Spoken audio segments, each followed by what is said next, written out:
Joe Leigh here for Seconds Out with the man of the moment, Tommy Fury, here at the press conference in Marylebone, London, fighting an undefeated fighter. First of all, nice to meet you, Tommy. Haven't spoken to you before, so thanks for taking the time to speak to Seconds Out. Yeah, no problem, mate. It's all good stuff. Fighting an undefeated fighter is feeling very, very confident. I've been working in the States with everybody over there, getting world-class sparring, world-class everything out there. So I'm more than ready to come back here and do the job on Saturday night. What was the process like picking this opponent? Obviously, your sixth fight now. Were you expecting a step up like this as soon as you have? I don't handle my fights. All my job is to do is to train and fight, and that's all I'm here to do. I let my dad and my team and my promotion take care of the opponents, and all I do is get in the ring on Saturday night, showcase my skills, and we move on. What are those skills you've been working on over in Miami? Well, you're gonna have to wait till the night. I've been working on a good few things, and I feel like I'm a changed fighter, more complete fighter, and can't wait to show that on Saturday night.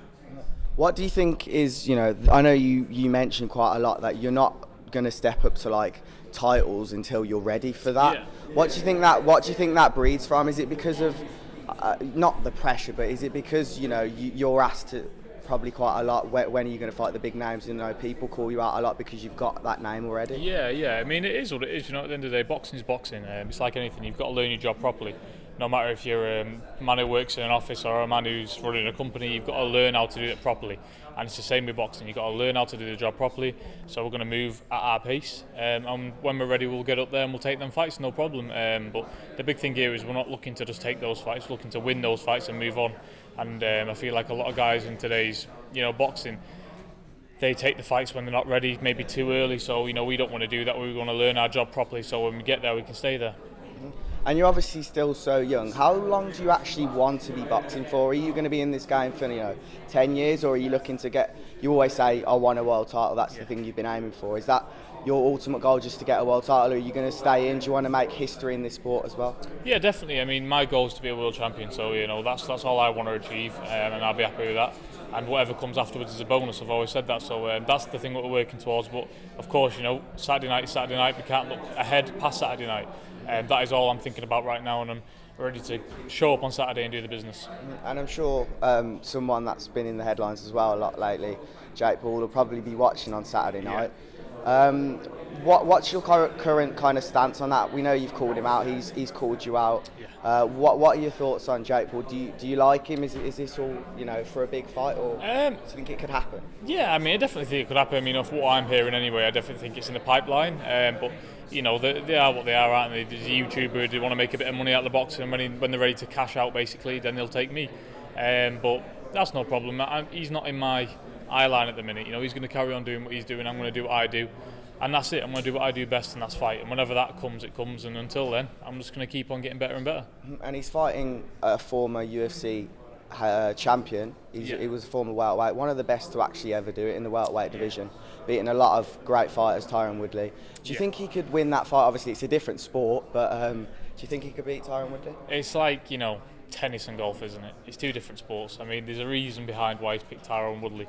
He's not picked him to get beat, has he? So there's definitely something behind the scenes there. You can definitely see a Jake Paul victory. There is all this saying, he's going to come unstuck, he's going to get beat, but he's not, because he's a cunning man, and he's not going to pick someone that can even cause a threat to him. So he's either paid off Woodley, or it's two different sports. Jake Paul's probably more used to holding his hands up than Woodley, because MMA and boxing is two completely different sports. That's probably why he keeps on picking UFC people to fight. So he is what he is. He can keep fighting everyone who wants to fight, but if he wants to fight me, he can step up any time and take it. There's no problem there.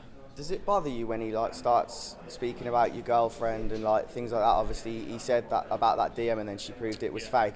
Did it annoy you? Nah. Listen, you need to do a lot better than that to get underneath my skin.